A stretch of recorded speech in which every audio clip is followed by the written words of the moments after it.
ಅರಸೀಕೆರೆ ತಾಲೂಕಿನ ಬೆಂಡೆಕೆರೆಯಲ್ಲಿ ಹಾದು ಹೋಗಿರುವ ರಾಷ್ಟ್ರೀಯ ಹೆದ್ದಾರಿ 206ರ ಭೂ ಸ್ವಾಧೀನದ ವೇಳೆ ಪರಿಹಾರ ದರ ನಿಗದಿಯಲ್ಲಿ ಅನ್ಯಾಯವಾಗಿದೆ ಎಂದು ಆರೋಪಿಸಿದ ರೈತರು ಭೂಮಿ ಸ್ವಾಧೀನಕ್ಕೆ ಪಡೆಯುವ ರಾಷ್ಟ್ರೀಯ ಹೆದ್ದಾರಿ ಪ್ರಾಧಿಕಾರದ ಅಧಿಕಾರಿಗಳ ನಡೆಗೆ ತೀವ್ರ ಪ್ರತಿರೋಧ ವ್ಯಕ್ತಪಡಿಸಿದರು. ಮನೆ ಮತ್ತು ಜಮೀನು ವಶಕ್ಕೆ ಪಡೆಯುವ ಮೊದಲು ಯಾವುದೇ ಮುನ್ಸೂಚನೆ ನೀಡದೆ ಜಿಲ್ಲಾಡಳಿತ ಎಂದು ಜೆಸಿಬಿ ಯಂತ್ರದ ಸಹಾಯದಿಂದ ಕಾಮಗಾರಿ ಪ್ರಾರಂಭಿಸಲು ಯತ್ನಿಸಿದ್ದು, ಅದಕ್ಕೆ ವಿರೋಧವಾಗಿ ಗ್ರಾಮಸ್ಥರು ರಸ್ತೆಯ ಮಧ್ಯೆ ಮಲಗಿ ತೀವ್ರ ಪ್ರತಿಭಟನೆ ನಡೆಸಿದರು. ಘಟನಾ ಸ್ಥಳಕ್ಕೆ ಸುಮಾರು 500ಕ್ಕೂ ಹೆಚ್ಚು ಪೊಲೀಸರು ನಿಯೋಜನೆ ಮಾಡಲಾಗಿತ್ತು. ಉದ್ವಿಗ್ನತೆ ಹೆಚ್ಚಾದ ಹಿನ್ನೆಲೆಯಲ್ಲಿ ಜಿಲ್ಲಾಧಿಕಾರಿ ಕೆಎಸ್ ಲತಾಕುಮಾರಿ ತಕ್ಷಣ ಸ್ಥಳಕ್ಕೆ ಆಗಮಿಸಿ ಪರಿಸ್ಥಿತಿ ಶಮನಗೊಳಿಸಿದರು. ಡಿಸಿ ಅವರು ಹೆದ್ದಾರಿ ಪ್ರಾಧಿಕಾರದ ಅಧಿಕಾರಿಗಳು ಹಾಗೂ ತಾಲೂಕು ದಂಡಾಧಿಕಾರಿ ಸಂತೋಷ್ ಕುಮಾರ್ ಅವರಿಂದ ಮಾಹಿತಿ ಸಂಗ್ರಹಿಸಿ ತಕ್ಷಣ ಸಂಬಂಧಪಟ್ಟ ಅಧಿಕಾರಿಗಳೊಂದಿಗೆ ದೂರವಾಣಿ ಮೂಲಕ ಮಾತನಾಡಿ ಸಮಸ್ಯೆ ಬಗೆಹರಿಸುವ ಭರವಸೆ ನೀಡಿದ್ರು. ನೀವು ಆಶ್ವಾಸನೆ ಪ್ರಶ್ನೆ ಬರೋದೇ ಇಲ್ಲ. ನಾವು ಕೆಲಸ ಆಗುತ್ತೆ ಅಂದ್ರೆ ಆಗ್ತೀವಿ ಅಂತೀವಿ, ಇಲ್ಲ ಅಂದ್ರೆ ಬರಲ್ಲ, ಮಾಡಕ್ ಬರ. ಯಾಕಂದ್ರೆ ನಾವು ವಿಕಾನ್ಸೆ ನಾವು ಮಾಡಕ್ಕೆ ಆಗದೆ ಇರೋ ಕೆಲಸ, ಬರದೇ ಇರೋ ಕೆಲಸ ಮಾಡ್ತೀವಿ ಅಂತ ನಿಮಗೆ ಹೇಳಲಿಕ್ಕೆ ಬರೋದಿಲ್ಲ. ಏನು ಆಫೀಸರ್ಸ್ ಅಲ್ಲ, ನಮ್ಗೆ ಯಾವ್ದು ಅವಕಾಶ ಇದೆ ಯಾವ್ದು ಅವಕಾಶ ಇಲ್ಲ ಅಷ್ಟನ್ನೇ ಮಾತಾಡ್ಬೇಕಾಗ್ತದೆ. ಆಯ್ತಾ, ನಿಯಮಗಳೇನಿದೆ ಮತ್ತೆ ಇನ್ನೂ ನಾವು ಏನಾದ್ರು ಮಾಡ್ಬೋದು ಅಂದ್ರೆ ಅದು ಅವಕಾಶ ಇದ್ರಲ್ಲಿ ಮಾತ್ರ ಮಾಡ್ಲಿಕ್ಕೆ ಬರ್ತದೆ, ಅಷ್ಟನ್ನೇ ನಾವು ಹೇಳ್ತೇವೆ. ಸೊ ನಾನೀಗ ನಿಮ್ಮ ಕೋರಿಕೆಯನ್ನು ನಿಮ್ಮ ಜೊತೆ ಕಳಿಸಿ ಅಂತ ಅದು ಮತ್ತೆ ನಾವು ಹೋಗಿ ಯಾವ ರೀತಿ ಮಾಡಬೇಕು ಅಂತ ಪಕ್ಷದಲ್ಲಿ ನಾವು ಮಾಡೋದಕ್ಕೆ ಪ್ರಯತ್ನ ಮಾಡ್ತೀವಿ. ಸೊ ನಾನು ಹೇಳೋದು ನಮ್ಮ ರೈತರಲ್ಲಿ ಏನು ಬೇರೆ ನಿವಾಸಿಗಳು ನಿಮ್ಮ ಕಷ್ಟ ನಮಗೆ ಅರ್ಥ ಮಾಡ್ತಾರೆ. ಸೊ ನಾನು ಹೇಳೋದು, ಈಗ ನೀವು ಈ ಕೋರಿಕೆ ಒಂದು ಕೊಟ್ಟು ಆಮೇಲೆ ಇಲ್ಲ ನಾನು ಅದು ಹೇಳಿಲ್ಲ ಇದು ಹೇಳಿದ್ದೆ ಅಂತೇಳಿ ಮತ್ತೆ ಇನ್ನೊಂದ್ಸರಿ ಮತ್ತೆ ಎಲ್ಲ ಸ್ಟ್ರೈಕ್ ಮಾಡೋದು, ಮತ್ತೆ ಕೆಲಸಕ್ಕೆ ತೊಂದರೆ ಮಾಡೋದು, ಮತ್ತೆ ರಸ್ತೆಯನ್ನ ಈಗ ನೋಡಿ ಇಡೀ ಎಷ್ಟು ಕಿಲೋಮೀಟರ್ ಕೊಡು, 110 ಕಿಲೋಮೀಟರ್ ತುಮಕೂರು, ಹಾಸನ್, ತುಮಕೂರು, ಗುಬ್ಬಿ, ಅರಸೀಕೆರೆ 110 ಕಿಲೋಮೀಟರ್ ಕೆಲಸ ಆಗಿದೆ ಎಕ್ಸೆಪ್ಟ್ ಈ 3 ಕಿಲೋಮೀಟರ್. ಇದು ಏನು ಸಂದೇಶ ಕೊಡ್ತದೆ? ಹಾಗಾಗಿ ನೀವು ಇದನ್ನ ಕೆಲಸ ಮಾಡಲಿಕ್ಕೆ ನೀವು ಅವಕಾಶ ಕೊಡಬೇಕು. ದಟ್ ಇಸ್ ವಾಟ್ ಅಂತಿದೆ. ಈಗ ನಾನು ಹೇಳೋದು ಈಗ ಹೇಳ್ತೀರಿ, ಇಲ್ಲ ಇದು ಮಾಡ್ತೀರಿ ಮೇಡಮ್, ಆಮೇಲೆ ಇನ್ನೊಂದು ಬಂದು ನಾವು ಅದು ಹೇಳಿಲ್ಲ ಇನ್ನೊಂದು ಹೇಳಿದ್ದೆ ಅದು ಇಲ್ಲ.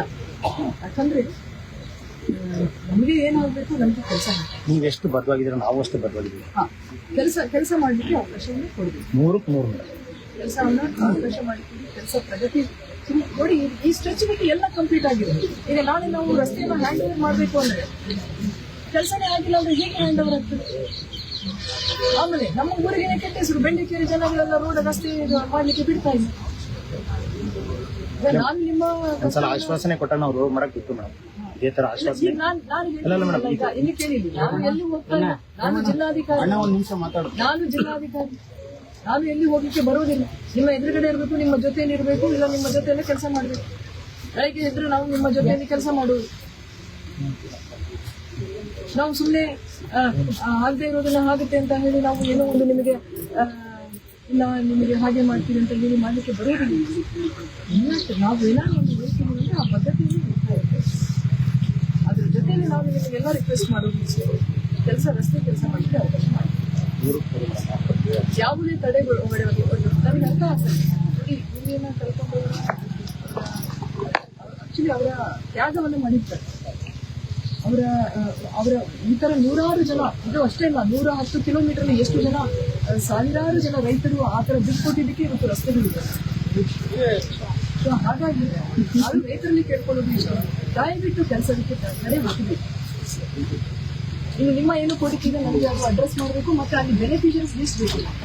ಆಮೇಲೆ ನಾಳೆ ಯಾರೋ ಒಬ್ರು ಹೆಸರು ಹಾಕೊಂಡು ಯಾರೋ ಬಿಡೋದು, ಆಮೇಲೆ ನಂದು ಹೆಸರು ಬಿಟ್ಟೋದಿಲ್ಲ, ಮುಂದೆ ಬಿಟ್ಟೋದಿಲ್ಲ, ಇವೆಲ್ಲವನ್ನು ಗೊಂದಲ ಬೇಡ.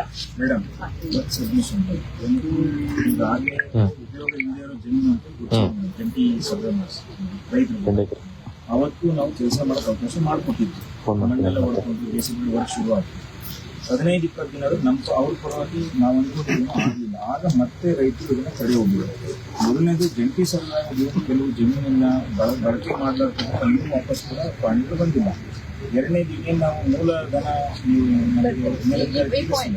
ಮೊದಲನೇ ಪಾಯಿಂಟ್, ಈಗ ಅದು ನಿಮ್ದು ಜಾಯಿಂಟ್ ಸರ್ವೆಯಲ್ಲಿ ಏನು ಎಕ್ಸ್ಟೆನ್ಷನ್ ಬೇರೆ ಅದರ ಎಕ್ಸ್ಟೆನ್ಷನ್ ಬಂದಿತ್ತು. ಅದನ್ನು RTCಯಲ್ಲಿ ಬರಲಿಕ್ಕೆ ಎಷ್ಟು ಸಮಯ ಬೇಕು ನಿಮಗೆ? ಎಷ್ಟು ಒಂದು ವೀಕಲ್ಲಿ ಹಾಕ್ಬಿಟ್ಟು ಫಸ್ಟ್ ಆಯ್ತು. ಈಗ ನಾನು ಇದ್ದೀನಲ್ಲ, ಈಗ ನಾನು ಇದುವರೆಗೂ ಯಾವ ಡಿಸಿಪ್ಲಿನ್ ಈಗ ನಾನು ಬಂದಿದ್ದೇನೆ. ನಾನು ಹೇಳ್ತಾ ಇದ್ದೀನಿ, ನಮ್ಮ ತಹಸೀಲ್ದಾರ್ ಇದ್ದಾರೆ, ನೋಡಿ ನಾವು ಅಧಿಕಾರಿ ಹೇಳ್ತಾರೆ, ಸುಮ್ಮನೆ ಏನೋ ಒಂದು ಹೇಳಿ ನೋಡಲಿಕ್ಕೆ ಬರೋದು. ಒಂದು ಜವಾಬ್ದಾರಿಯುತ ಸ್ಥಾನದಲ್ಲಿ ಇಟ್ಕೊಂಡು ನೀವು RTC ಒಂದು ವಾರದಲ್ಲಿ ಬಂದಿದ್ದು ಅಂತ ಎಲ್ಲ ಪ್ರೋಸೆಸ್ ಆಗಿದೆ. SC ಅವರ ಲಾಗಿನಲ್ಲಿ ಇದೆ. ಅವರು SC ಅವರು ಕಾರ್ಡ್ ಎಕ್ಸ್ಪೈರಿ ಅಂದರೆ ಅದನ್ನು ರಿನ್ಯೂವಲ್ ಮಾಡಿ ಆಯಿತು. 1 ವಾರ ಅಂದರೆ 2 ವಾರ ತಗೊಳ್ಳಿ ಬರ್ತಿತ್ತು. ಮತ್ತು ಅವ್ರು 1 ವಾರ ಅಂದರೆ 1 ವಾರದಲ್ಲಿ ಮಾಡಿಲ್ಲ ಅಂತ ಹೇಳಿದ್ದು ಎಕ್ಸ್ಪೈರಿನ ಆಯಿತಾ. ಡಿಸಿಷನ್ಸ್ ಗೊತ್ತಿದೆ, ಅವ್ರಿಗೆ ಮುಖ್ಯ ಕೊಡುತ್ತೆ ಕೊಟ್ಬಿಟ್ಟು ನಾನು ಹೇಳ್ತೇನೆ ಆಯಿತಾ. ಅವರು ಒಂದು ಕೊಡಬೇಕು, ಆ ಇಶ್ಯೂ ಸಾಲ್ವ್ ಆಗ್ತದೆ. RTC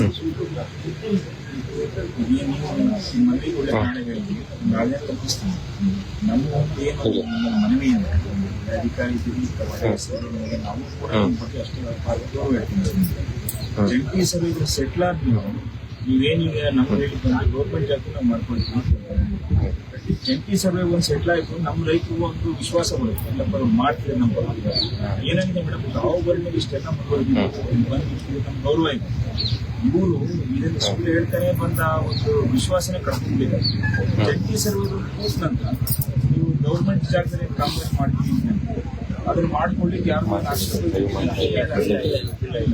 ಇದನ್ನೇ ನೀವು ನಾಳೆ ನಾವು ಮನವಿ ತಪ್ಪು ಕಲ್ಪಿಸ್ತೀವಿ. ನಾವು ಪಾಸಿಟಿವ್ ಆಗಿ ದಯಮಾಡಿ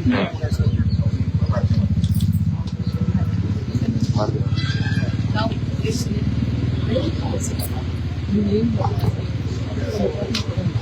ಅದಕ್ಕೆ ಸೈಡ್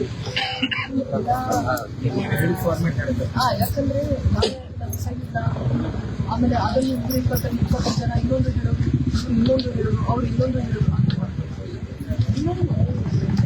ಅದೇ ಆಮೇಲೆ ಎಲ್ಲರಿಗೂ ಸರಿ ಹೆಸರು ಆಧಾರ್ ನಂಬರು, ಫೋನ್ ನಂಬರ್ ಎಲ್ಲ ಮೊಬೈಲ್ ನಂಬರು ಸರಿ ಅವರು ಸಪ್ರೇಟ್ A4 ಶೀಟ್ ಬರುತ್ತೆ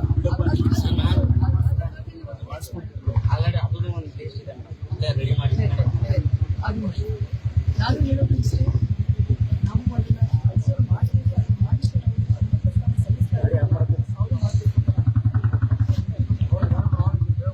ಅದು ವೆರಿ ಪಾಸಿಟಿವ್. ಇನ್ನು ಆ ಸರ್ಕಾರ ಹೇಳ್ತಿರೋ ನಾನು ಕೇಳೋದು ಇಷ್ಟೇ, ಬ್ಯಾಂಕ್ ಬಿಟ್ಟು ಕೆಲಸ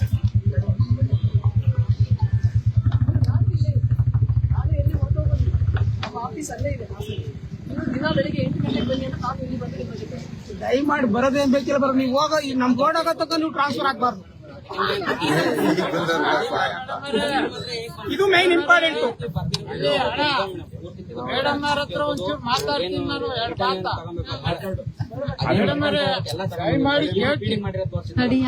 ಎಲ್ಲರೂ ಬೇಡ ಕೇಳ್ತಿದ್ವಿ, ಅದಕ್ಕೆ ನಾನು ಹೇಳಿದೆ ಎಲ್ಲರೂ ಮೇಡಮ್ ಅವರೇ ಒಂದೇ ಒಂದು ಮಾತು ಹೇಳ್ತೀನಿ ಕೇಳಿ. 120 ಜನ 120 ತರ ಮಾತಾಡೋದು ಕೇಳಿಕ್ಕಾಗಲ್ಲ. ಅದಕ್ಕೆ ಒಬ್ಬರು ಯಾರು 121 ಮಾತಲ್ಲ ಮೇಡಮ್ ಅವರೇ, ಒಂದೇ ಒಂದು ಮಾತು ಹೇಳ್ತೀನಿ.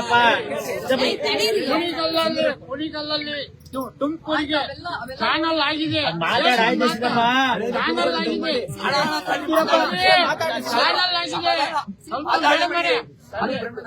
ಚಾನಲ್ ಆಗಿದೆ.